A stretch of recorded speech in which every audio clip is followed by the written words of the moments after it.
أشهد أن محمد رسول الله۔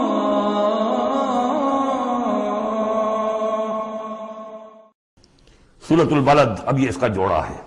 بسم اللہ الرحمن الرحیم۔ لا اقسم بہذا البلد، یہ میں نے نہیں وضاحت کی آپ کے سامنے، یہ لا اقسم کیوں ہے؟ لا اقسم، لا اقسم بیوم القیامہ، لا اقسم بالنفس اللوامہ، فلا اقسم بالشفق واللیل وما وسق۔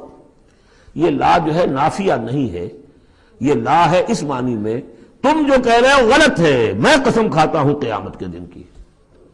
اسی طرح تمہارے دماغ میں جو بیٹھا ہوا غلط نہیں، جیسے کہ انگریزی میں مے، I swear by the day of judgment, لیکن ہوتا کیا ہے انگریزی میں نے کے بعد کاما لگ جاتا ہے تو آپ کو پتہ چل گیا یہ علیحدہ ہے، لیکن عربی میں یہ قومیں وغیرہ ہے نہیں۔ تو لا اقسمو، میں نہیں قسم کھاتا، یہ نہیں ہے، نہیں قسم ہے مجھے قیامت کے دن کی، نہیں قسم ہے مجھے اس شہر کی۔ کون سا شہر؟ مکہ مکرمہ۔ کیوں؟ یہ ابھی بات میں واضح ہو جائے گی۔ وَأَنْتَ حِلٌّ بِهَذَا الْبَلَدِ، اور اے نبی آپ حلال کر لیے گئے ہیں اس شہر میں، اور کچھ لوگوں نے ترجمہ کیا ہے آپ کے لیے حلال ہو جائے گا یہ شہر، یعنی یہ کہ ایک وقت آئے گا کہ اس شہر میں خونریزی کرنا آپ کے لیے اس کی اجازت ہو جائے گی، حالانکہ یہ جو ہے بلد الحرام ہے، گویا کہ فتح مکہ کے دن کچھ نہ کچھ تو وہاں پہ آخر خونریزی ہوئی ہے، بہت کم، منیمم ہوئی تو ہے، لیکن یہ کہ میرے نزدیک وہ مفہوم نہیں، مفہوم پہلا ہے۔ آپ کو حلال کر لیا گیا اس وقت، آپ کی عزت نفس پہ حملے ہو رہے ہیں، آپ کو ستایا جا رہا ہے، آپ کو تکلیفیں دی جا رہی ہیں، آپ جھیل رہے ہیں۔ دیکھیے ایک تو یہ شہر ہے وادی غیر ذی زرع، جس میں کچھ پیدا ہی نہیں ہوتا، وہاں کی زندگی ویسے ہی مشقت والی زندگی تھی، اس کے اوپر to add fuel to fire, اے نبی آپ پر اب یہ جو مشقت پڑی ہوئی ہے کہ آپ دعوت حق کے ضمن میں جو مشقتیں جھیل رہے ہیں، تو ہم اس کی قسم کھا گئے۔ لا اقسم بہذا البلد وانت حل بہذا البلد ووالد وما ولد، اور تیسری قسم والد اور اولاد، یہ ایک اور مشقت ہے جو انسان پر ہے، اولاد کا پالنا، پروان چڑھانا، پرورش کرنا، کتنا بڑا بوجھ۔ یہ قسمیں کھا کر کیا کہا؟ لقد خلقنا الانسان فی کبد، ہم نے انسان کو محنت و مشقت ہی میں پیدا کیا ہے۔ یہ گویا کہ اس کے ساتھ جوڑ لیجئے، یا ایھا الانسان انک کادح الی ربک کدحا فملاقیہ۔ تو میں نے اس وقت بھی عرض کیا تھا غالب کے جو دو اشعار ہیں، قید حیات و بند غم اصل میں دونوں ایک ہیں، بہت سے پہلے آدمی غم سے نجات پائے کیوں؟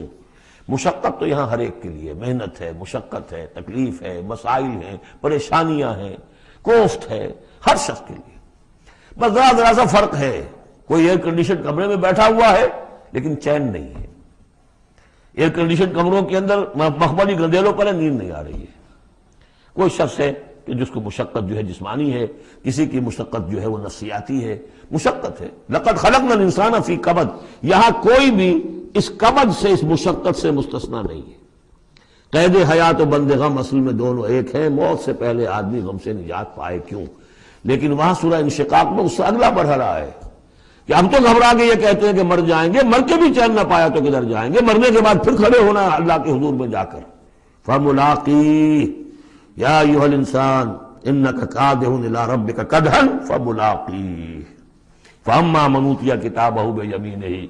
اب یہ وہاں پر مسئلہ ہو جائے گا۔ تو انسان کے لیے مشقت اور محنت جو ہے یہ اس کا مقدر ہے۔ ووالد وما ولد لقد خلقنا الانسان فی کبد ایحسب ان لن یقدر علیہ احد۔ اس محنت و مشقت میں جو انسان پڑے ہوئے ان کے تمرد کا حال دیکھو، ابو جہل کو دیکھو اکڑا ہوا ہے۔ اگر ان کے لیے دنیا میں آسانیاں ہوتی تو یہ کیا کرتے، کیا ستم ڈھاتے، کیا بغاوتیں کرتے؟ کیا انسان یہ سمجھتا ہے کہ اس کے اوپر کوئی قابو نہیں پائے گا؟ یقول اہلکت مالا لبدا، یہ اب ان کا کلچر ہے، بڑے فخر سے کہتا ہے میں نے تو بڑا ڈھیروں مال جو ہے شیخی مارتا ہے، میں نے ہلاک کر دیا، میں نے کھانے کھلائے، غریبوں کو کھلائے۔ یہ بھی ان کی مسابقت رہتی تھی، ان میں جو لوگ تھے۔ اب ابو جہل کا بھی قول یہی ہے نا، جب اس سے پوچھا گیا کہ کیا تمہارے خیال میں محمد جھوٹے صلی اللہ علیہ وسلم، انہوں نے کہا نہیں ان کا بھی جھوٹ نہیں بولا۔ پھر تم کیوں نہیں ان پر ایمان لاتے؟ کہ بھائی بات یہ ہے ہمارا ان کا مقابلہ تھا، بنو ہاشم کا اور ہمارے خاندان کا۔ انہوں نے کھانے کھلائے، ہم نے ان سے بڑھ کر کھلائے، انہوں نے اور خدمت کی، حجاج کی، ہم نے ان سے بڑھ کر کی۔ ابھی تک تو ہم کندھے سے کندھا جوڑے چلے آ رہے ہیں، اب اگر ہم ان کی نبوت مان لیں تو ہم تو ہمیشہ کے لیے غلام ہو جائیں گے، یہ صورت مجھے گوارا نہیں۔ Give the devil his due، اس نے بالکل صحیح بات کہی، جھوٹا میں نہیں سمجھتا محمد کو صلی اللہ علیہ وسلم۔ کتنا اخلاقی روب تھا حضور کا اس پر، وہ ہم پڑھ لیں گے آگے چل کر جب سورہ علق ہم پڑھیں گے، وہ بعد میں اسی وقت کے لیے موضوع ہے۔ تو وہ شیخی مارتے تھے، میں نے اتنا مال ہلاک کر دیا، اتنا خرچ کیا، اتنا غریبوں میں لٹایا۔ اَيَحْسَبُ أَن لَّمْ يَرَهُ أَحَدٌ، کیا اس کا گمان ہے اسے کسی نے دیکھا نہیں ہے؟ اگر تو واقع تم اسے نیکی کی تھی تو جس کے لیے نیکی کی تھی اس نے تو دیکھ لیا ہے، بیان کیوں کر رہا ہے؟ اگر اللہ کو راضی کرنے کے لیے کوئی کیا تھا تو اس کے تو علم میں ہے۔ أَلَمْ نَجْعَل لَّهُ عَيْنَيْنِ، کیا ہم نے اس کو دو آنکھیں نہیں دی؟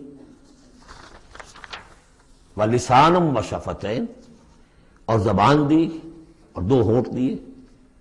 وَهَدَيْنَاهُ النَّجْدَيْنِ، اور ہم نے اس کو راہ دکھلا دی دو گھاٹیوں کی، دو گھاٹیوں کی ہدایت دے دی۔ اس میں عام رائے تو یہ ہے کہ اس سے مراد ہے نیکی اور بدی، لیکن یہ کہ مجھے اس رائے سے زیادہ اتفاق ہے جن کے خیال میں اس سے مراد ہے ماں کی دو چھاتیاں، ابھار ہوتے ہیں، نجدین اس کو کہتے ہیں جو چیز ابھری ہوئی ہو۔ یہ جبلی ہدایت ہے جو بچہ لے کر آیا ہے۔ کس نے پڑھایا اس کو؟ کس نے یہ سکھایا ہے اس کو کہ جاؤ چوسو اور تمہارے اندر دودھ آ جائے گا، تمہیں جو ہے غذا مل جائے گی؟ یہ ہدایت ہے اللہ کی، وہ میں نے اس کہتے جبلی ہدایت۔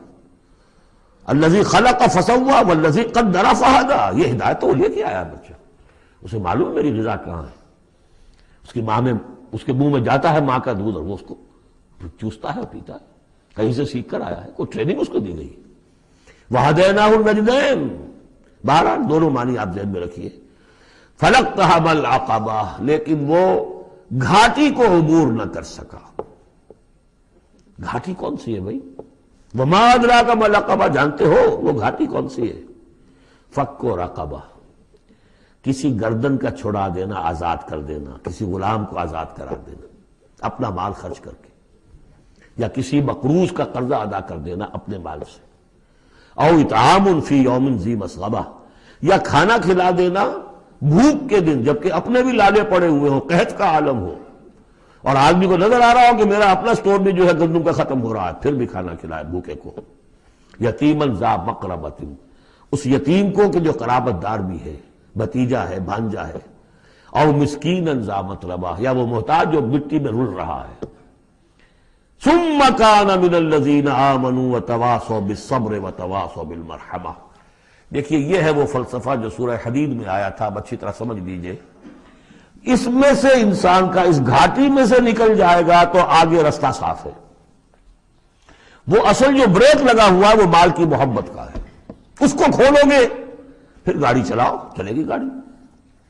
جس کے دل میں یہ مال کی محبت ہے، جو مال کو خرچ نہیں کر سکتا کسی بھی ضرورت مند کے اوپر، کسی ادائے حقوق کے اندر، اب وہ شخص جو ہے وہ تو گویا کہ اس گھاٹی سے نکلا ہی نہیں۔ اسے ایمان کی کہاں نعمت میسر آئے گی، ایمان لے بھی آئے گا اس حال میں تو منافق ہوگا۔ سمجھ رہے میری بات کو؟ اگر یہ گند دل میں سے نکلا نہیں، پاک نہیں ہوا، تو ایمان لے بھی آئے گا کسی وجہ سے تو منافق بنے گا، مومن تو نہیں بن سکتا صحیح معنی میں۔ اس گندگی کو دور کرو، جیسا کہ ہم نے وہاں پڑھا تھا، اعلموا ان اللہ یحیی الارض بعد موتها قد بینا لکم الآیات لعلکم تعقلون ان المصدقین والمصدقات واقرضوا اللہ قرضا حسنا یضاعف لهم ولهم اجر کریم والذین آمنوا باللہ ورسلہ، یہ منزل طے کر کے اگر ایمان لایا ہے انسان تو اولئک هم الصدیقون والشہداء، وہ ان کے مراتب عالیہ کھلے ہوئے ہیں، ادھر جاؤ یا ادھر جاؤ اپنی استاد طبع اور مزاج کے مطابق۔ یہاں بھی وہی ہے، پہلے یہ کام کیے ہوں فلقتحم العقبہ، اگر اس گھاٹی کو عبور کر لے، اور گھاٹی کون سی ہے؟ فک رقبۃ او اطعام فی یوم ذی مسغبۃ یتیما ذا مقربۃ او مسکینا ذا متربہ ثم کان من الذین آمنوا وتواصوا بالصبر وتواصوا بالمرحمہ۔ زمین کے اندر سے یہ گند آپ نے نکال دیا، شوریلی زمین کے اندر جو بھی تھا اس کو صاف کر کے اب بیج ڈالیے ایمان کا۔ ثم، یہ زمین تیار ہو گئی ہے، اب بیج ڈالیے۔ ثم کان من الذین آمنوا، پھر ہوا وہ ان لوگوں میں شامل کہ جو ایمان لائے اور تواصوا بالصبر و تواصوا بالمرحمہ. یہ مضمون یہاں آ گیا ہے، والعصر ان الانسان لفی خسر الا الذین آمنوا وعملوا الصالحات وتواصوا بالحق وتواصوا بالصبر. اور یہاں پہ ترتیب بدلی ہوئی ہے، وہاں ایمان کے بعد عمل صالح یا عمل صالح کے بعد ایمان ہے، وہاں تواصی بالحق کے بعد تواصی بالصبر ہے، یہاں تواصی بالصبر پہلے ہے، تواصی بالمرحمہ بعد میں ہے. تو اس میں تقابل سے بہت سے جو حقائق ہیں وہ کھلتے ہیں. اب وقت تیزی سے ختم ہو رہا ہے. ثم کان من الذین آمنوا وتواصوا بالصبر وتواصوا بالمرحمہ. اگر اس گھاٹی کو عبور کر کے آدمی آئے اور پھر وہ ایمان لانے والوں میں شامل ہو تو پھر اس کا معاملہ اولئک هم الصدیقون والشہداء عند ربہم. اولئک اصحاب المیمنہ، یہ ہوں گے میمنہ والے، داہنے والے. وہ داہنے والے ہم پڑھ چکے ہیں سورہ واقعہ میں بھی، فاصحاب الیمین ما اصحاب الیمین واصحاب الشمال ما اصحاب الشمال فالسابقون السابقون کنتم ازواجا ثلاثا، تین گروہوں میں تم تقسیم ہو جاؤ گے. پھر یہ بھی ہو سکتا ہے ان کو جو اعمال نامے دیے جائیں گے داہنے ہاتھ میں دیے جائیں گے، ان کو جو اعمال نامے تھمائے جائیں گے وہ بائیں ہاتھ میں تھمائے جائیں گے. اولئک اصحاب المیمنہ. ویسے یمن کا لفظ آتا ہے خوش بختی کے لیے، تو یہ خوش بخت لوگ ہیں، یہ کامیاب ہو گئے، یہ رشد اور سعادت کی منزلوں کو پا گئے، یہ فوز اور فلاح تک پہنچ گئے.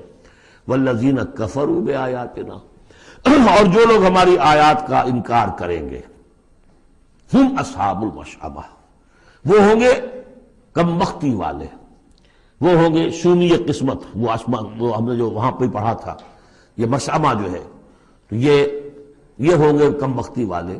علیہم نار موصدہ، ان پر آگ بند کر دی جائے گی. یعنی ایک وہ ہے آگ کہ جس کا باہر نکل رہے ہیں، لپٹیں نکل رہی ہیں، ایک یہ کہ بند کر دیا جائے تو ساری حرارت اندر ہی اندر رہے، گویا کہ جیسے دم پخت کہتے ہیں آپ، پوری کی پوری جو ہے ان کے اوپر آگ موند دی جائے گی. علیہم نار موصدہ. اللہ تعالی ہمیں اس سے بچائے اور ہمیں اللہ تعالی اپنی شان غفاری اور شان رحیمی کی طفیل ہمیں اصحاب جنت میں داخل فرمائے.